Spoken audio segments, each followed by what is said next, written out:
मैं तो एक गरीब परिवार में जन्मा। मेरी मां दूसरों के खेत से घास लेके आती थी।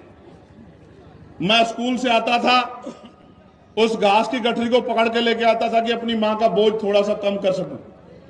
और मेरी मां इसलिए घास लेके आती थी कि दूध बेच के वो कुछ पैसे जुटा सके और हमारी जरूरतें पूरी कर सके।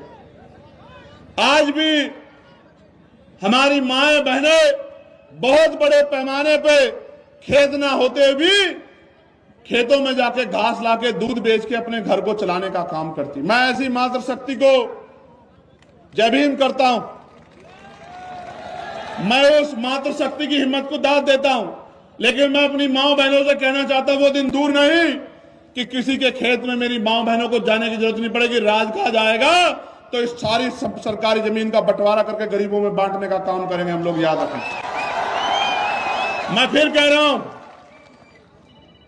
भले ही आपके पास नहीं आता हूं, भले ही आपके घरों तक नहीं पहुंचता हूं, भले ही आपसे हाथ नहीं मिला पाता हूं, लेकिन वचन देके कहता हूं, अगर आंदोलन आगे बढ़ता रहा और आपने सहयोग आशीर्वाद वोट के रूप में दिया तो वो दिन दूर नहीं कि हर घर में चंद्रशेखर काम के रूप में आएगा, आजाद समाज पार्टी काम के रूप में आएगी। जब आपके बच्चे को रोजगार मिलेगा, जब आपके घरों में सुख सुविधाएं आएंगी और जब आंसू आएंगे तो वो खुशी के होंगे इस बात के कि इस बार हमारी ताकत बन गई, हमारी ताकत सफल होगी। इस ताकत को रोकने के लिए बहुत सारे लोग लगे हुए हैं, इस ताकत को रोकने के लिए। और वो ताकत मेरी नहीं रोकना चाहते, वो किसकी ताकत रोकना चाहते हैं? वो आपकी ताकत रोकना चाहते हैं, वो आपको कमजोर करना चाहते हैं। वो ये जानते हैं कि अगर इनकी ताकत बढ़ेगी तो उनके यहां मजदूरी कौन करेगा। मेरी बात को आप याद रखना, उनके बर्तन कौन बनाएगा, उनकी चटाई कौन बनाएगा, उनके खेतों में काम कौन करेगा।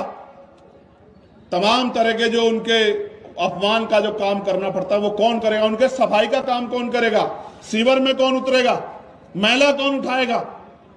इसलिए कह रहा हूं, नौजवानों को कह रहा हूं, खूब पढ़ो, ज्ञान में किससे पीछे मत रहो, एक रोटी कम खाओ जो गाड़गे जी महाराज कहते थे, लेकिन पढ़ो और पढ़ाओ, ज्ञान हासिल करो, शिक्षा हासिल करके रोजगार की तरफ को बढ़ो, अंधविश्वास पाखंडवाद को जोड़ो, भाईचारा बनाओ और संवैधानिक रूप से संघर्ष करके ऊंचे ऊंची कुर्सियों पे पहुंचो और उन कुर्सियों पे पहुंच के अपने गरीब कमजोर लोगों का हाथ पकड़ने का काम करो, उनके आंसू पोंछने का काम करो।